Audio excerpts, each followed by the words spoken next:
o endocrinólogos,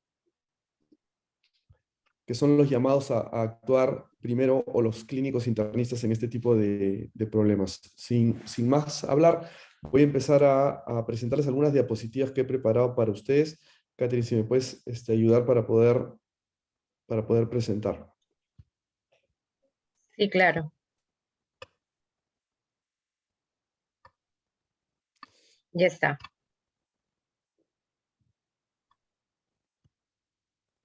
Ya puedes compartir. Listo. Bueno, espero que fluya bien la dinámica.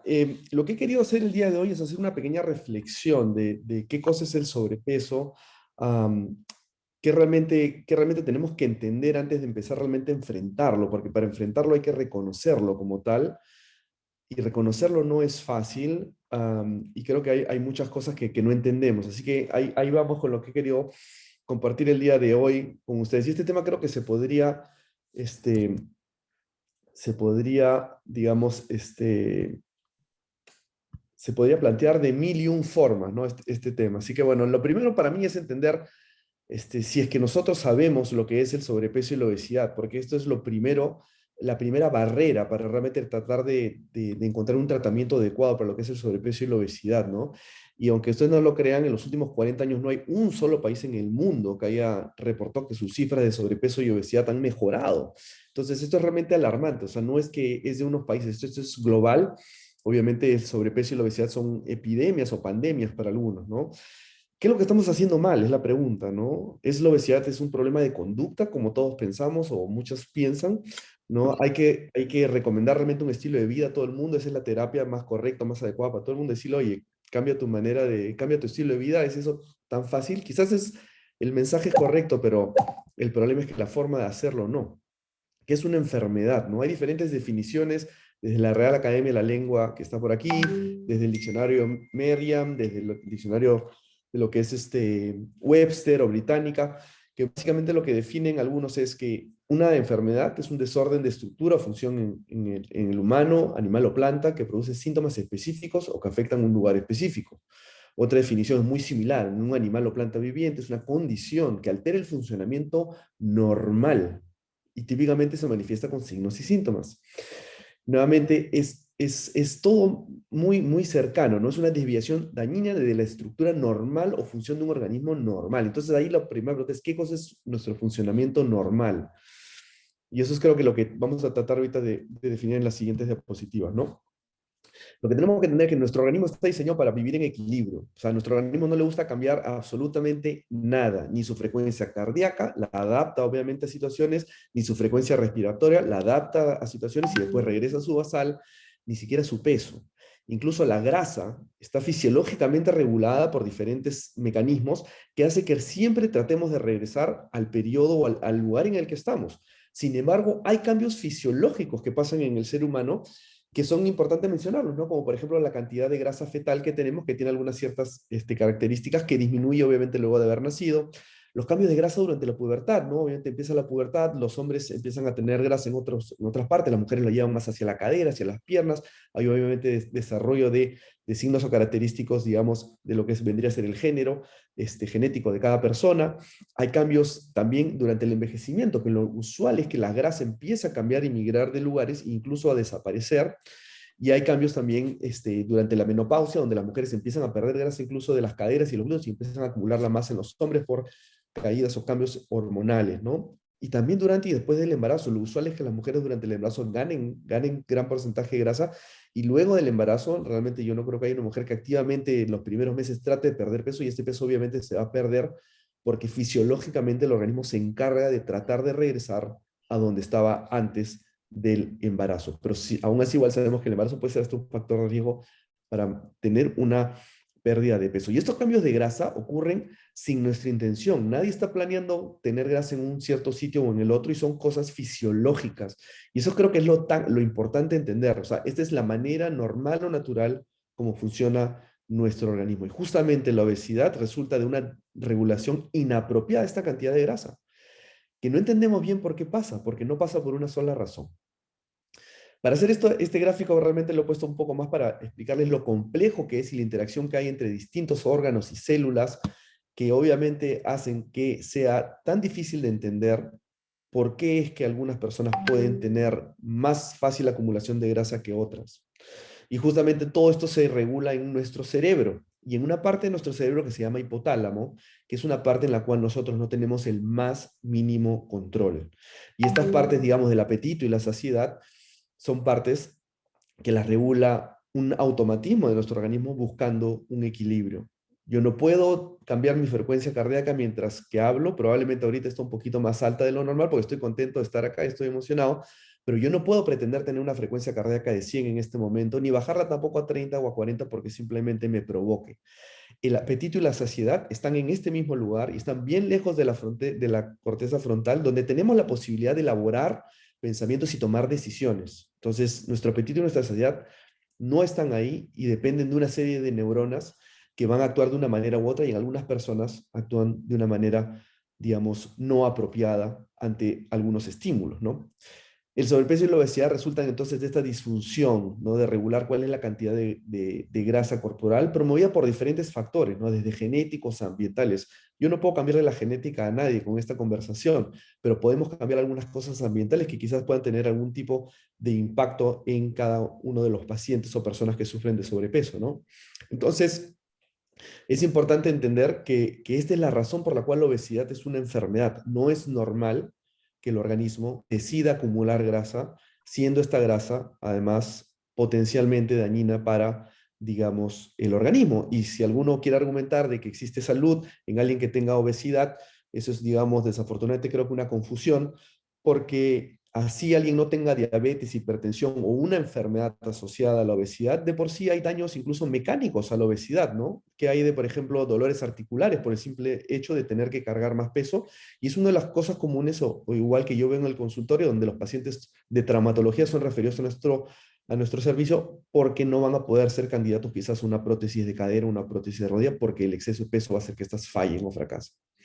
Pero la obesidad no es la única enfermedad provocada por el ambiente, ¿no? Y esto es algo a veces difícil de entender, pero cuando ponemos ejemplos se vuelve un poco más fácil de realmente concebir de que hay enfermedades que al uno exponerse ante diferentes cosas, nuestro sistema inmune puede responder o nosotros podemos tener una manera metabólica de adaptarnos que no sea apropiada, ¿no? Y ahí tenemos, por ejemplo, las alergias a la comida, porque unos son más alérgicos a las comidas que otros, el mismo asma, las enfermedades celíacas, que cada vez vemos mayor incidencia o prevalencia de esta enfermedad, la artritis reumatoide, parece que fuera una especie de ruleta genética, ¿no? Y claramente es así porque existen algunos pacientes que pueden tener estas enfermedades que se manifestarán en distintos grados en cada persona. Y eso es exactamente igual a la obesidad, una enfermedad que se manifiesta en distintos grados en todas las personas, ¿no?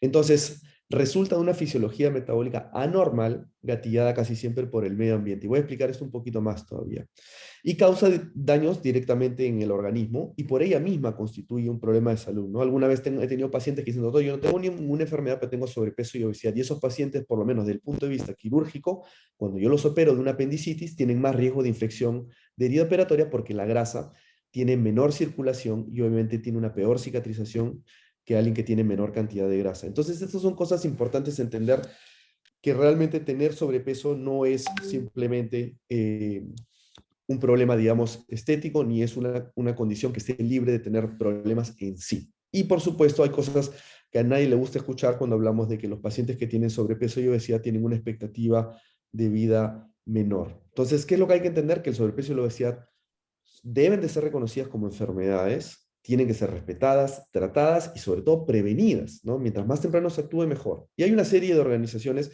que se han demorado un tiempo, aunque ustedes no lo crean, la Organización Médica Americana en el año 2013 recién reconoció a la obesidad como una enfermedad o el sobrepeso como enfermedades que deben de ser nuevamente tratadas de manera temprana, ¿no? La Organización Mundial de la Salud, paradójicamente, alguna vez algún paciente me dijo, la Organización Mundial de la Salud habla de que la obesidad es una condición en la cual el organismo no funciona bien, pero no dice que sea una enfermedad. Y ahí es cuando yo, por eso les he presentado estas definiciones de una enfermedad, porque justamente ser una condición donde el organismo no funciona bien, esa es la definición de una enfermedad. El gran problema de que el sobrepeso y la obesidad no sean bien diagnosticados es que obviamente del 100% de los pacientes que tienen sobrepeso o obesidad se estima que solamente el 40% reciben su diagnóstico como tal y solamente el 20% llega a tener un tratamiento, digamos, basado en evidencia. Y basado en evidencia quiere decir basado en un grupo que trate este tipo de enfermedad que puede darle abordaje de diferentes aspectos, siendo nuevamente un problema tan complejo, porque tiene muchos retos esta enfermedad. Los principales retos es que, bueno, entender que el sobrepeso y la obesidad por sí solos no son una enfermedad y no solo un factor de riesgo, ¿no? Hay que entender que, bueno, que la percepción de bajar de peso no es algo que uno decida, ah, ya voy a bajar de peso, o hay estas ideas de que algún día bajaré de peso, porque esto es lo que nos han, digamos, enseñado o mostrado en diferentes espacios, hoy en día en todas las redes sociales, cuando vemos que alguien tiene éxito con una dieta, con un cierto programa, o porque hizo tal ejercicio. Esto realmente es más complejo y tiene una dimensión mucho mayor. Perder peso es posible si uno lo desea. Hay esta idea, ¿no? De pensar que es fácil perder peso, solamente es tema de voluntad, y justamente les he hablado de que el centro del apetito y la saciedad están lejos de nuestra fuerza de voluntad. Entonces es importante entender además que mientras uno más peso tiene, es más difícil perder peso. Y esto es justamente como cualquier enfermedad y habla de la progresión de una enfermedad. El estigma del sobrepeso y que obviamente alguien sea juzgado como flojo o como que no pone de su parte, hace que quien la sufre se culpe y obviamente aporta un aspecto psicológico negativo y puede hacer además que las personas busquen menos ayuda de profesionales sintiéndose juzgados, ¿no? Y esto de acá último, creo que es algo bien interesante a reflexionar, ¿no? La manifestación visual, ¿no? El sobrepeso, que alguien tenga mayor, digamos, volumen, es una manifestación visual, es un signo de la obesidad y obviamente refuerza el estigma por cosas que nosotros hemos visto, ¿no? Y siempre menciono que hay enfermedades que nos hemos demorado, digamos, cientos de años en entender. Una de ellas, por ejemplo, que siempre conversamos, es, por ejemplo, la epilepsia, ¿no? Que la epilepsia, hasta hace poco más de 100 años se pensaba que era realmente o ciento y pico años se pensaba que era una posesión de los demonios o de los diablos y no se llamaba un neurólogo, se llamaba a un cura a hacer un exorcismo. Realmente realmente creo que ponen de manera muy clara nuestro desconocimiento de algunas enfermedades y el proceso que demora entenderlas y darles el tratamiento que merecen y que deben, ¿no?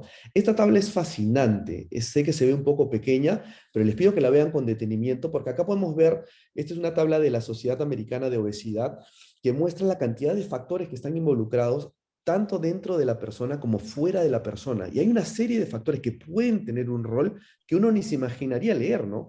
Entonces, están divididos además desde ambientales, hasta biológicos o médicos en un rosado más claro, en amarillo de maternal o del desarrollo, en rosado económico, en naranja parte de lo que es la alimentación y el medio ambiente, en verde lo que es psicología y en azul lo que es social, ¿no? Hay cosas interesantes, por ejemplo, en la parte materna, el hecho de haber nacido por cesárea, por ejemplo, el hecho de ser primer hijo, el hecho de no haber tenido lactancia materna, de que tu madre haya tenido obesidad, de que tu madre haya sido fumadora, de que no haya habido un buen manejo prenatal. Otros factores interesantes, por ejemplo, son dejar de fumar, ¿no? Que eso es bien conocido también, ¿no? No dormir bien, cosas económicas como, por ejemplo, un nivel socioeconómico bajo, no tener acceso a educación, no tener acceso a información, cosas importantes psicológicas que también siempre vienen a discutirse, ¿no? Ansiedad. ¿Quién hoy día no sufre ansiedad? Todos tenemos días buenos y días malos, siempre le digo eso a los pacientes, pero problemas y diagnósticos importantes hay que tratarlos, ansiedad, depresión, entre otros tipos de trastornos, ¿no? Trastornos de la alimentación también, que son siempre subdiagnosticados y no vistos, problemas digamos, de capacidad mental, trastornos del ánimo, son adicciones a drogas también, historias de trauma, son cosas que uno no se detiene a pensar que puedan tener un impacto realmente en el sobrepeso que alguien tiene, ¿no? Los ginecólogos no les gusta cuando les enseño esto porque siempre les enseño que cesárea es un factor de riesgo para tener obesidad y es algo que obviamente a muchos ginecólogos no les gusta escuchar y que a mí me llama la atención, pero estos son datos epidemiológicos que obviamente no es un solo factor, sino son múltiples. Imagínense cuántos de estos puede tener un solo individuo. ¿Cómo tratamos el sobrepeso y por dónde empezamos? Esa es la pregunta, creo que nos encantaría respondernos de manera fácil, ¿no?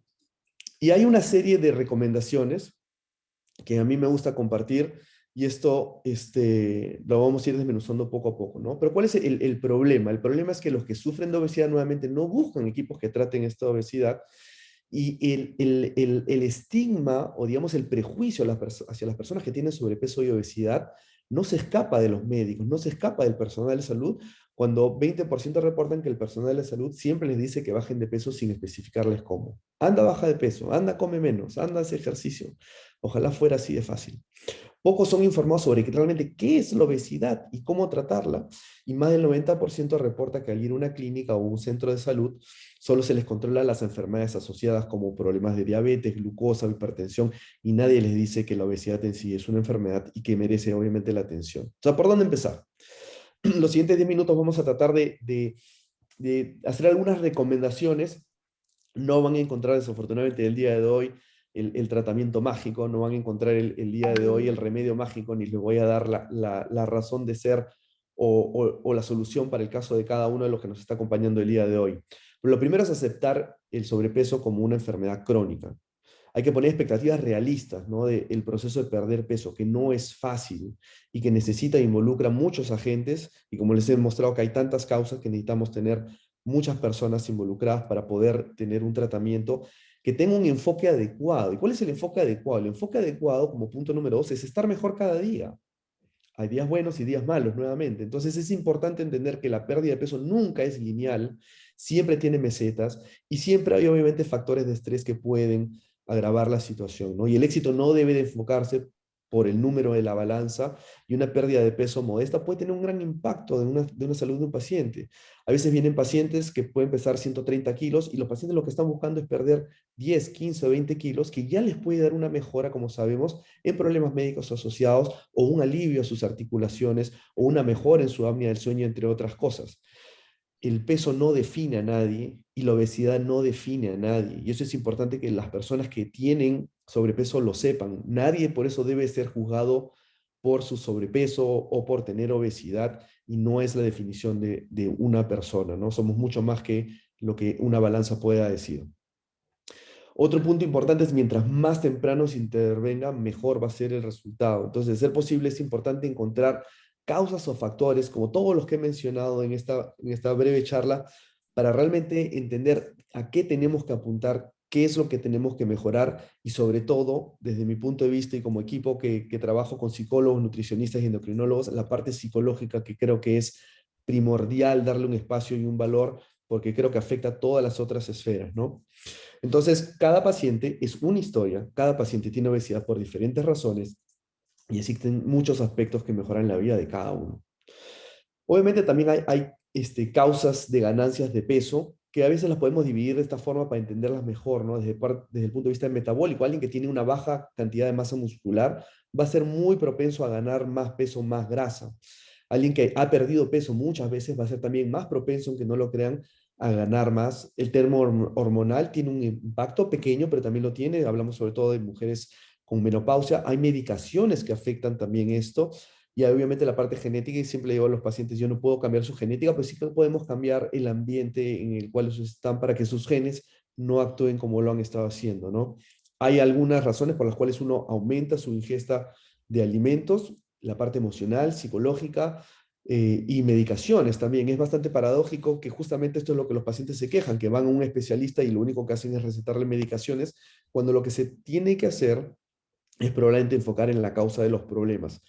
Una cantidad de medicaciones psiquiátricas para la depresión, para la ansiedad, promueven el aumento de apetito. Y esto es bien interesante de ver en consultorio, cuando a veces tengo pacientes que toman medicación para la presión, que aumentan el apetito, medicaciones para la ansiedad, que aumentan el apetito, medicaciones para la diabetes, aunque ustedes no lo crean, que también aumentan de peso. Entonces, es complejo poder encontrar la manera correcta cuando no hay una comunicación entre las distintas especialidades o médicos que tratan a un solo paciente. Y aquí, obviamente, la importancia nuevamente de que la intervención no solamente sea temprana, sino sea vista de diferentes esferas, ¿no? Y la parte de actividad limitada, que también tiene un impacto pequeño, pero también es importante entender que muchas veces puede ser limitada por factores socioeconómicos, incluso el trabajo, ¿no? Hoy en día los profesionales jóvenes creo que nos autocastigamos tratando de trabajar más y tratar de de hay veces dejar como segunda prioridad nuestra salud y nuestro tiempo o nuestras horas de sueño, que son sumamente importantes para tener, obviamente, una adecuada salud en todas las esferas, ¿no? Y el éxito nuevamente es diferente en cada paciente. Esto es muy importante porque siempre los pacientes se están comparando uno con otro. ¿Por qué esta persona que se operó bajó más? ¿Por qué esta persona que hizo dieta sí pudo bajar y yo no? Y andan siempre persiguiendo este famoso peso ideal que como tal realmente no existe, ¿no? Porque es ideal para qué y o ideal para quién, que es lo que siempre decimos, ¿no? Y el peso realmente es producto de la interacción de múltiples factores, ¿no? La edad, el sexo, el mismo peso actual, la actividad que uno puede hacer, sus horas de sueño, su manejo de estrés, su ansiedad. Son múltiples los factores que involucran el peso.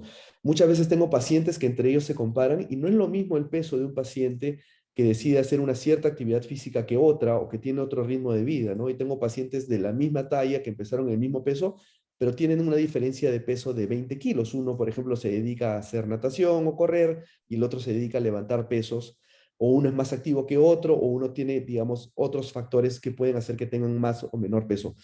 ¿Quién tiene el peso ideal? Como tal, no existe. La idea acá es encontrar tu mejor peso para tu vida y lo que tú haces en el día a día. Entonces, nuevamente, siempre acuérdense que esto del peso ideal nos ha confundido a todos porque realmente son guías que hay veces son bien difíciles de entender y recomendaciones. Siempre hay rangos de peso que podríamos quizás decir donde se encontraría quizás un peso ideal, ¿no?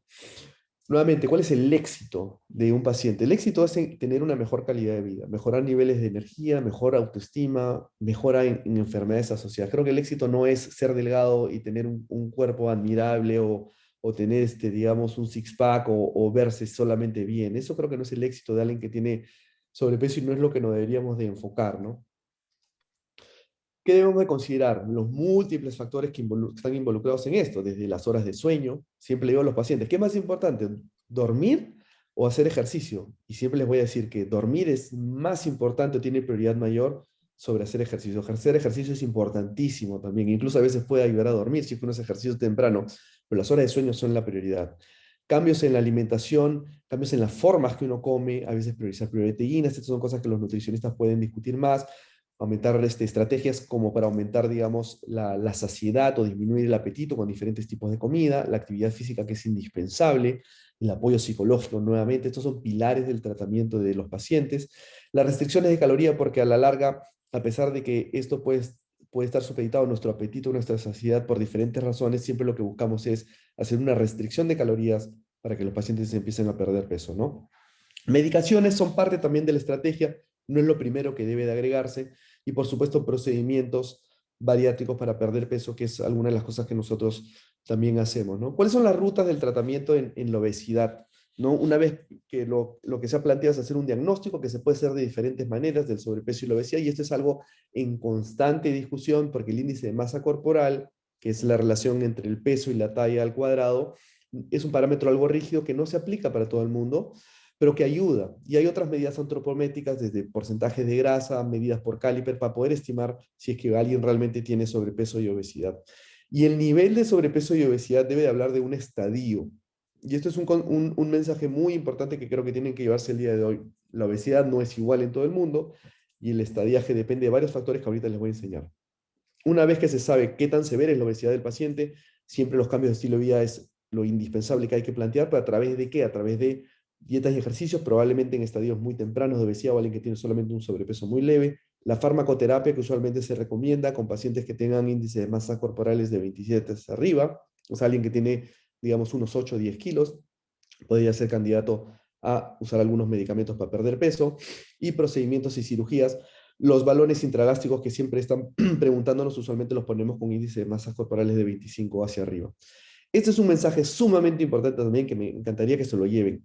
El sobrepeso es una enfermedad crónica que avanza con el tiempo y esta escala hecha por la Asociación Canadiense de Obesidad muestra que al ser una enfermedad progresiva hay que considerar desde el punto de vista de ellos tres aspectos, ¿no? Desde el punto de vista médico, quizás las enfermedades asociadas, desde el punto de vista mental, qué enfermedades psicológicas, psiquiátricas podrían estar presentes, y desde el punto de vista funcional, porque sabemos que cuando la obesidad es muy severa, a veces los pacientes ni siquiera pueden caminar por ellos mismos o incluso ni siquiera van a poder ir a trabajar o van a tener la capacidad de funcionar si es que los problemas médicos son muy severos. Por eso es que no es lo mismo tener un paciente de 30 años con un índice de masa corporal de 30 sin problemas médicos y con ansiedad, que un hombre, digamos, que tenga 50 años, que tenga un índice de masa corporal de 55, con antecedentes de diabetes, infartos, ya una prótesis de rodilla que le limita su actividad física, cuando hablaríamos probablemente de un estadio 3, 4 versus un estadio 1, ¿no? Ambos necesitan tratamiento y nuevamente, mientras uno más temprano trate este problema, más chances hay de tenerlo bajo control como cualquier enfermedad crónica, ¿no? Y cuando hablamos de los tratamientos, yo sé que muchos andan esperando que les hable yo de procedimientos y cirugías, pero esa no es la idea del día de hoy. La idea del día de hoy es tener una pintada, un panorama del espectro de opciones que hay, en qué tenemos que enfocarnos en nuestro día a día en este proceso. Es cuando realmente lo que yo quiero compartir es en el tratamiento, desafortunadamente, al esta enfermedad ser tan estigmatizada, hay tratamientos que tienen mucha más aceptación que otras, ¿no? Y los que tienen más aceptación usualmente son procedimientos que son menos invasivos, pero por supuesto que tienen menos resultados. Y ahí es donde podemos hablar de lo que son dietas, pero después de esto podemos hablar de lo que son medicinas, después de esto podemos hablar quizás de lo que son valores intragástricos y después cirugías. Y dentro de las cirugías hay un montón de tipos de cirugías. Las dos más conocidas siempre son la manga gástrica y el bypass gástrico.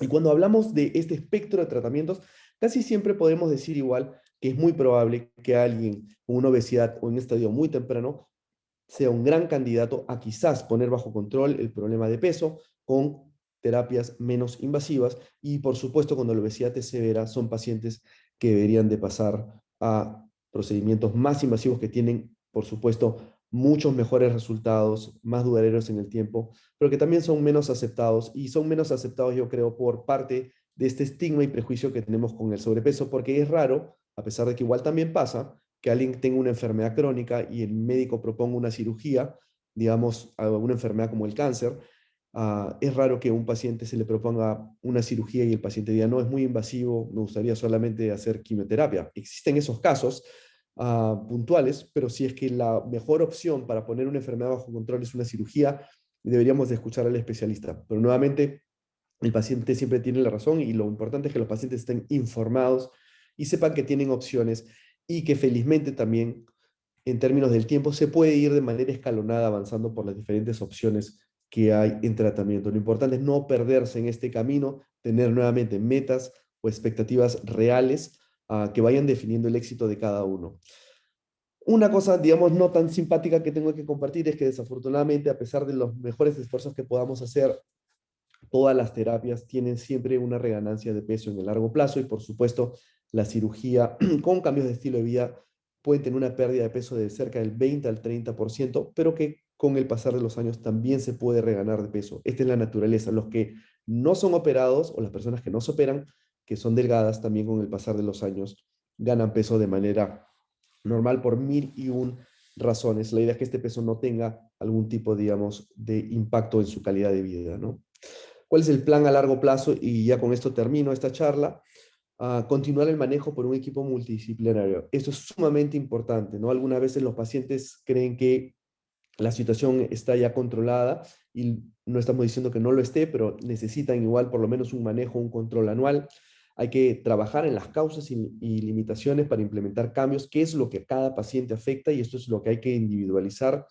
Y el seguimiento a largo plazo es mandatorio en una enfermedad que es crónica y recurrente, ¿no? Y otro concepto importante, yo creo que con esto les digo que la reganancia de peso no es un fracaso, ¿no? Todos los pacientes van a reganar peso, pero lo que importa es que esa reganancia de peso sea lo más pequeña posible y por supuesto que no tenga o afecte su calidad de vida. Como conclusiones, nuevamente, estos problemas son enfermedades, deben ser tratados como tales. En el momento en el que les ponemos esta etiqueta de que son enfermedades, creo que vamos a tener mucha más aceptación de una terapia secuencial y creo que los pacientes deben de buscar ayuda no por un especialista aislado. Yo muchas veces les digo a los pacientes que antes de buscarme a mí deberían de buscar al nutricionista o psicólogo de nuestro equipo, igual que el endocrinólogo de nuestro equipo, y de manera escalonada ir buscando opciones, ¿no? Nadie debe de correr por apurarse o apurarse por, perdón, por operarse. Hay que ir nuevamente de manera sensata buscando lo que sea más conveniente para el tratamiento de la obesidad de cada paciente, ¿no? Existen distintos tratamientos y el sobrepeso nuevamente no es lo mismo en todos los pacientes. Con esto acá, quiero decirles también, invocar a la paciencia de los pacientes, porque todo el mundo está desesperado en bajar de peso en unos meses, lo que ha subido en 10 o 20 años, y es importante entender nuevamente que el mejor control es el control a largo plazo, y lo que aspiramos no solamente es que los pacientes pierdan peso, sino que lo mantengan perdido. Así que paciencia, fe en el equipo que ustedes escojan que los acompañe, y nuevamente no perderse en este seguimiento que es sumamente importante. Espero que les haya gustado lo que he querido compartir el día de hoy con ustedes y podemos abrir micro, leer algunas preguntas que hubiesen, y quiero invitar a Marcie, que es la jefa de nutricionistas que trabaja con nosotros, a hacer algunos comentarios o ayudarme a responder algunas preguntas que hubiesen aquí. Marcie, ¿qué tal? ¿Cómo estás? Bien, Luciano, gracias. Buenas noches a todos. Bueno, siempre clarísimas tus charlas y tus diapositivas también súper claras. Y qué importante recalcar una vez más que la obesidad es una enfermedad, ¿no? Entonces, como tal, no tiene valor, no es buena, no es mala, simplemente es un momento que tenemos que afrontarlo y tenemos que buscar a un especialista adecuado, ¿no? No pensar en una dieta cortoplacista porque no es una cura para la obesidad. Tenemos que buscar un tratamiento que es distinto. Entonces, no busquemos dietas, busquemos tratamientos.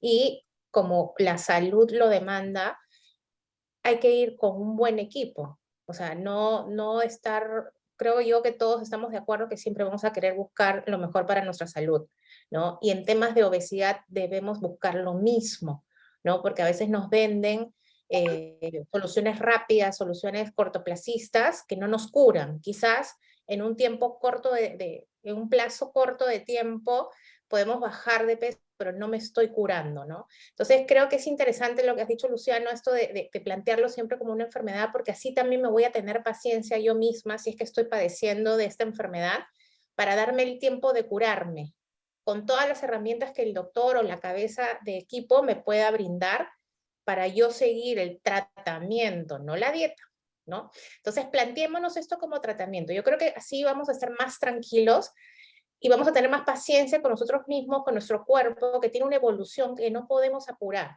Porque en el momento que la apuramos, no sale bien. Y en vez de mejorar, a veces, muchas veces empeoramos. Y en el caso de la obesidad es el famoso rebote, que nos hace mucho más daño que plantear algo a largo plazo que sea mucho más lento, ¿no? Entonces, miremos, como dice Luciano, la posibilidad de tratarnos con un equipo donde yo necesito a veces medicina, a veces necesito psicología, a veces necesito de todo un poquito, ¿no? Entonces, abrirnos a la posibilidad de que hay un tratamiento médico también. La psiquiatría ayuda muchísimo en los casos, en la endocrinología también, ¿no? Y hasta neurología podría también entrar dentro de lo que es el equipo, ¿no? Entonces, más allá de buscar una nutricionista que me haga una dieta, busquemos un equipo que nos haga un tratamiento, ¿no? Gracias por los comentarios, Marci, totalmente de acuerdo. No sé si habría alguna pregunta de los que nos han acompañado esta noche. Ah, creo que todo debe haber quedado claro. Acá hay un comentario de Roxana. Dice, me quedo con la reganancia de peso no es un fracaso. Y eso creo que es un mensaje importante, porque creo que el estigma de la obesidad hace pensar que si uno pierde peso y lo regana fue su culpa, cuando es simplemente la naturaleza de tener sobrepeso como enfermedad crónica que va a regresar, ¿no? Es como, por ejemplo, alguien que tiene migraña, ¿no? Las migrañas son enfermedades crónicas y justamente hacen que las personas que tengan migrañas, algunos los tienen más controlados que otros, pero cada cierta cantidad de tiempo pueden tener migrañas que los hagan obviamente padecer o ni siquiera poder trabajar, ¿no? Y son enfermedades que ellos van a llevar el resto de su vida, ¿no? Justamente siempre hablamos de que el gran problema con la obesidad es que el signo, que es el volumen o el acúmulo de grasa, es visible y obviamente es fácil de juzgar a algunas personas por eso. Aileen ha levantado la mano, no sé si le puedes dar micro, Catherine. Sí, claro que sí. Buenas noches, Aileen.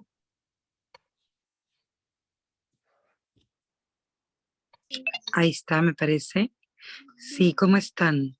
¿Qué le dirían, Marci y Luciano, a un paciente que muchas veces se siente triste porque dice, o que tiene vergüenza de contar que ha tenido una cirugía o que quiere ponerse un balón porque sienten que como que han sido derrotados, como que ellos mismos ya han sido derrotados, que no pudieron hacer nada. Esos pacientes que piensan que esta es la última opción, ¿no? Que dicen, es lo último que tengo, lo último que voy a intentar.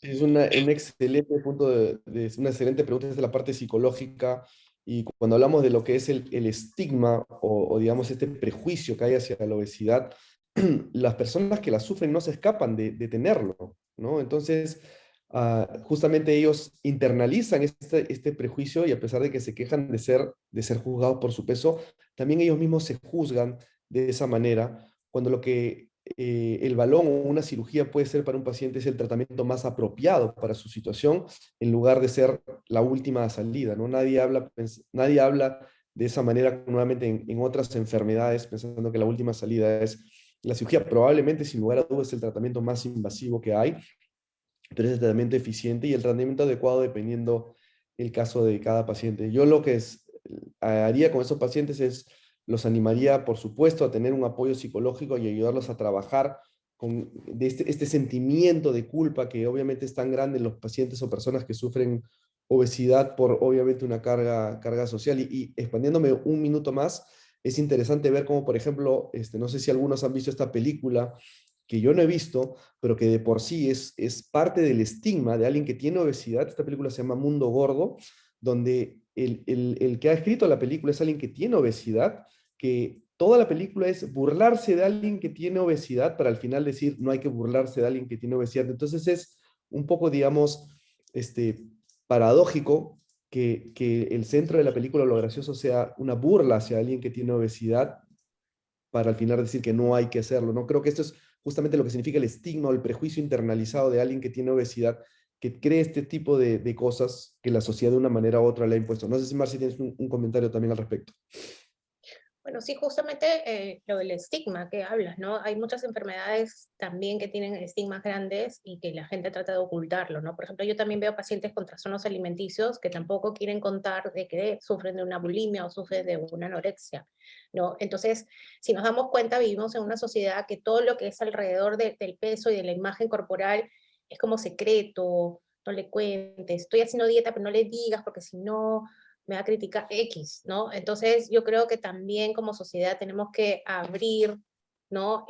Abrir la cabeza, todos tenemos que abrirnos un poquito más, informándonos, ¿no? Para ser empáticos con las personas que sufren de obesidad y que lo han intentado todo y utilizan la cirugía bariátrica o el balón gástrico como una alternativa más para buscar su cura, ¿no? Entonces, al contrario, deberíamos aplaudir que ha tomado una decisión que le va a dar la posibilidad de empezar de cero, sobre todo con las cirugías bariátricas, ¿no?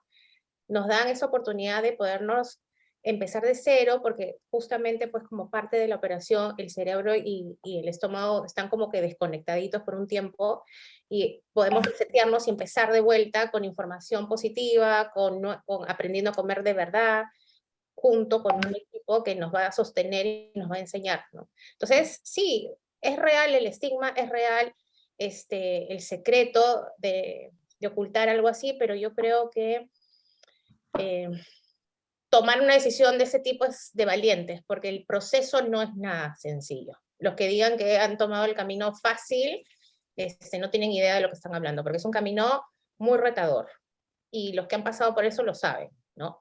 Entonces, más bien aplaudir que tomaron la decisión de regalarse años de vida y de poder empezar de cero con una mejor alimentación y dejarse llevar por un equipo que siempre lo va a sostener, ¿no? Es interesante cómo hay tanto estigma. Eso es uno de los temas que a mí me fascina conversar, que es el estigma de la obesidad, ¿no? Porque la gente cree que comer de más o estas ganas de comer de más causa la obesidad, cuando es un poco al revés, ¿no? La obesidad exacerba mucho más y desregula más tu percepción del apetito y de saciedad. Entonces digamos, suena confuso, pero es realmente como sucede, ¿no? No es que alguien, porque comió de más, subió de peso. Incluso hay algunos estudios que tratan de hacer que las personas digamos, suban de peso en un periodo corto y se les da comida con mayor caloría de las que necesitan y una vez que salen del estudio, estas personas bajan de peso y regresan al peso que tenían antes del estudio. O sea, no es fácil tampoco subir de peso si es que uno quisiera, digamos, si uno es delgado y dice, quiero tener obesidad, no se puede. O sea, no es así de fácil y no se puede lograr en un periodo corto. Tienen que haber muchos factores involucrados para que alguien tenga esta posibilidad. Armando Erlin tiene un comentario. Armando Castillo. No sé si le puedes dar paso a que nos comente algo. Sí, Armando. Estás con el micro encendido, Armando. ¿Hola? Creo que Creo que se ha colgado sí. su Una, participación. una analogía interesante también que siempre me pongo a pensar, es cómo la obesidad es tan difícil de ser tratada como obesidad cuando, por ejemplo, siempre se le quiere echar la culpa a las personas que la sufren, ¿no? Entonces, alguien, por ejemplo, que es fumador y desarrolla cáncer de pulmón, a esta persona, una vez que ya tiene cáncer de pulmón, nada va a decirle, ahora tú cúrate tu cáncer de pulmón solo porque fue tu culpa que tú fumaste. Nadie jamás en su sano juicio se le ocurriría decir eso, ¿no? En cambio, con las personas que tienen sobrepeso y obesidad, si la gente les dice, es tu culpa, tú subiste, ahora tú mismo hazte tu dieta y baja, y baja de peso. Entonces, es realmente no entender este proceso de enfermedad, que nuevamente es complejo porque estamos acostumbrados o hemos estado acostumbrados por cientos de años a escuchar o entender que la obesidad no era más que eso, ¿no? Un tema de voluntad o de personalidad, de actitud, ¿no? O fuerza de voluntad, ¿no? Lo debemos haber escuchado más de una vez, ¿no? Tienes que tener fuerza de voluntad, como si fuese tan fácil. Pero justamente lo que dices, ¿no? Es no podemos valorarla. Las enfermedades no tienen valor, no son buenas ni malas. Uno no elige enfermarse, como bien has dicho tú, ¿no? O sea, cuando uno le da cáncer, dice, porque tú comiste y te expusiste a los rayos del sol, bien hecho que te dio cáncer de piel. No, a nadie se le ocurre porque no tiene valor. No es bueno y malo, te tocó. Incluso si bien fumar eleva tus riesgos de cáncer de pulmón un montón, hay mil y un otros factores, sobre todo factores genéticos para desarrollar cáncer de pulmón. Vemos un montón de cáncer de pulmón en pacientes que nunca en su vida fumaron. Nunca han Entonces, fumado. Exacto. nadie estaría pensando, ¿no? Decirle, no, seguro sí fumaste y no nos estás contando, ¿no? Entonces, es paradójica la respuesta hacia enfermedades tan estigmatizadas que afecta obviamente a los que la sufren, ¿no? No sé si hay otra pregunta más. Armando creo que ya se quedó sin... Sí, Luciano, mientras se conecta al audio Armando, hay una pregunta de Vania que dice, buenas noches doctor, una consulta, ¿a partir de cuántos kilos extra se recomienda el balón gástrico o una cirugía? Sí, el peso así como número, no nos gusta usarlo tanto, pero sin embargo es un primer parámetro o un primer acercamiento a ofrecer algún tipo de tratamiento. Cualquier paciente que vaya a pasar algún tipo de intervención tiene que haber tenido dietas en el pasado y obviamente los pacientes en consultorio siempre conversamos dietas con quién, yo siempre les pregunto, ¿con qué nutricionistas han estado? ¿Con quién los ha evaluado antes? ¿Qué terapias han tratado antes? Antes de pensar en algún tipo de procedimiento, ¿no? Rara vez llega algún paciente que nunca en su vida ha hecho una dieta y cuando eso sucede, a esos pacientes no les voy a hacer ningún tipo de tratamiento, lo primero que hay que hacer es hacer un tratamiento obviamente médico o que los evalúe un médico, que los vea la psicóloga y nutricionista antes de pensar en hacer algo, ¿no? Y siempre cuento este tipo de historias porque hay pacientes que aparecen que tienen cosas muy puntuales en su vida que se pueden solucionar y darles grandes resultados, que no es lo usual. El balón intragástrico usualmente lo ponemos arriba de índices de masa corporales de 25, o sea, alguien que necesita perder usualmente 5 kilos a más. Lo ideal es que sean pacientes que no necesiten perder más de 15 kilos.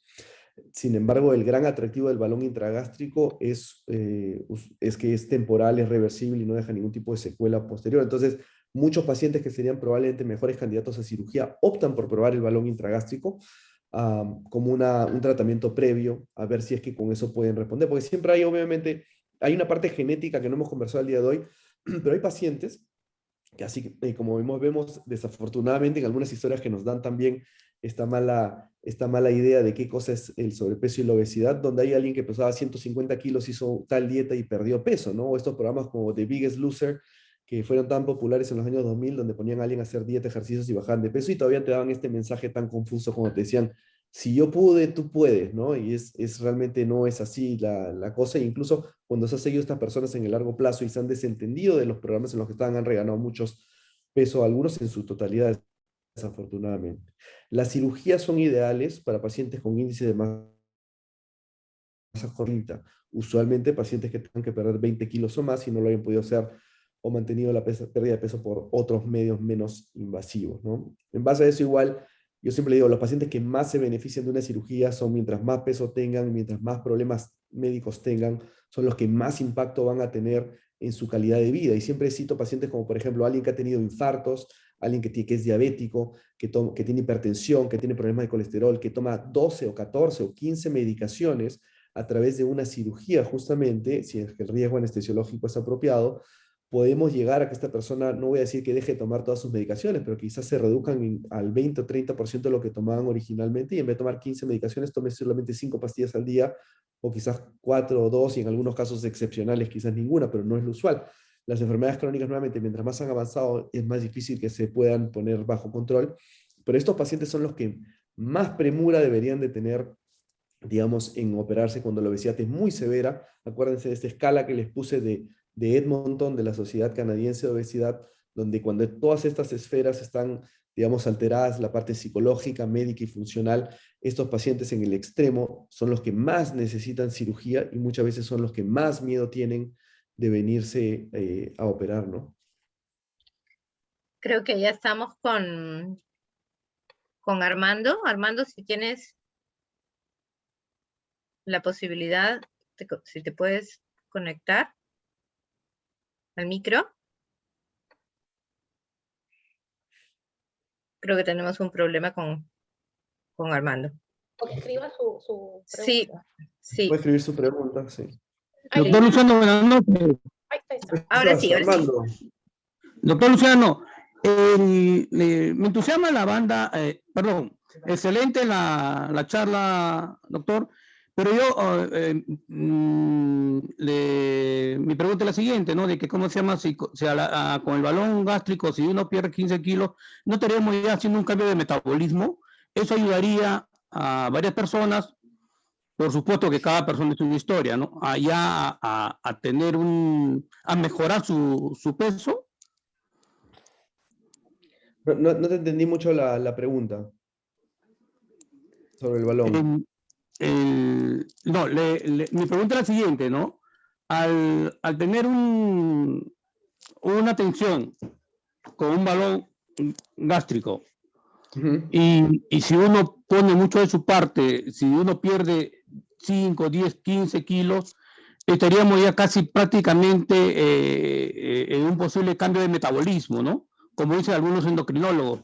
Todo está en que uno cambie el metabolismo, porque uno a veces lo pierde, por eso que cualquier dieta a uno le hace efecto. Esa es mi pregunta, doctor. Sí, ¿Cuál es la respuesta? más o menos que te entendí. La idea del proceso de pérdida de peso es, primero, como les había mencionado, identificar todos estos factores que pueden estar involucrados en cada paciente.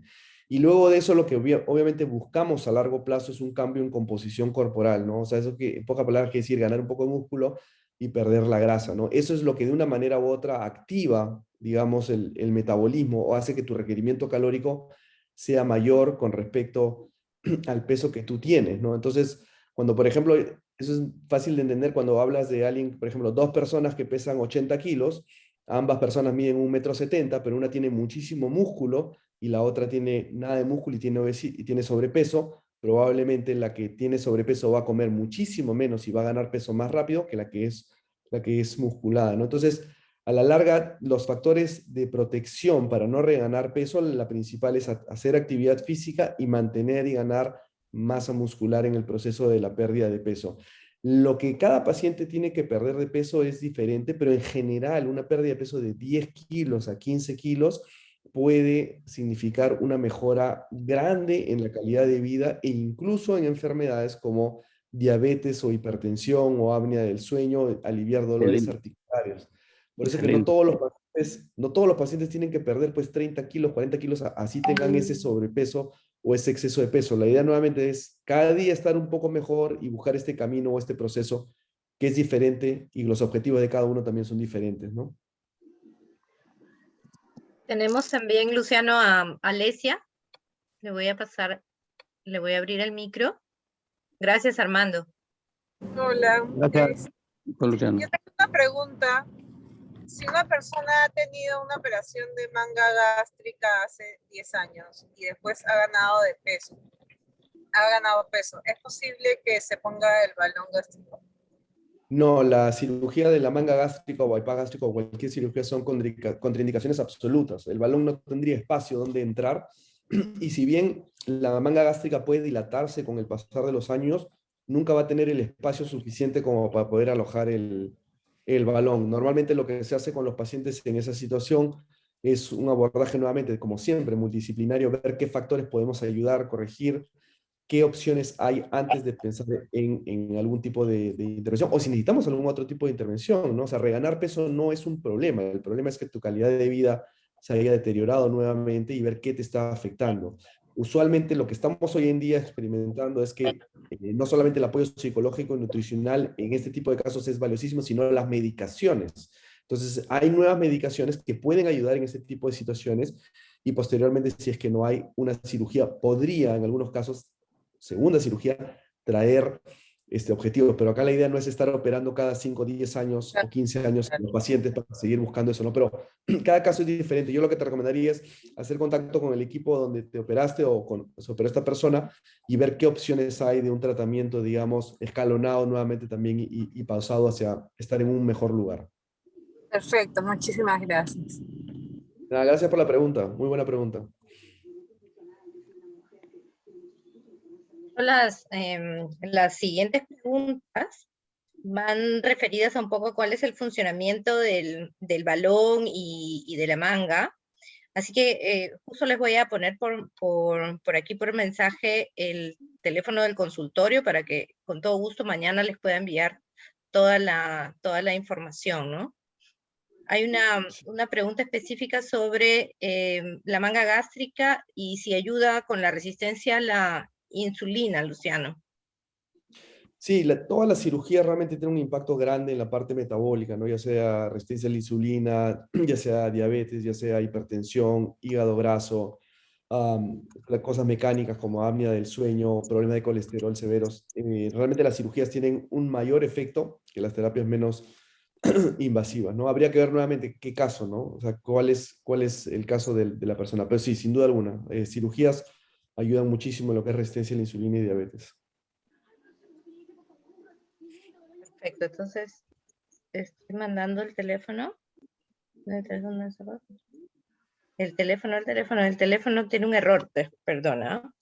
32 Bueno, 964 897, por aquí. no sé si hay más preguntas ahí en el chat, Catherine. Si no, ya hemos estado casi una hora y Sí. estar. Recuerden que el sueño es más importante incluso que la actividad física. Siempre digo eso. Ya estamos entrando en horas de irnos a dormir temprano. Creo que la higiene del sueño es tan importante y desafortunadamente, sobre todo hoy en día con la parte de redes sociales y virtuales, nunca nos dejan en paz y todo el mundo está viendo series hasta la 1 de la mañana. Así que ya es hora de dormir para despertarse temprano. Sí, claro. Les agradezco muchísimo haber estado acá, compartido las preguntas a través del chat y si tienen más preguntas, por favor háganosla llegar a través de Catherine, que les envió el link para esta charla. La charla va a estar grabada o está siendo grabada y va a estar colgada en nuestra página de YouTube para que la puedan ver, revisar o escuchar cuando ustedes quieran. Así es, gracias a todos por la asistencia, gracias Luciano y Marci, al equipo por una charla nuevamente tan interesante y nos vemos como siempre el siguiente mes, tercer miércoles de cada mes, los esperamos con todo gusto. Para la comunidad, para todos ustedes y para que se comparta y se haga conciencia sobre este tema, ¿no?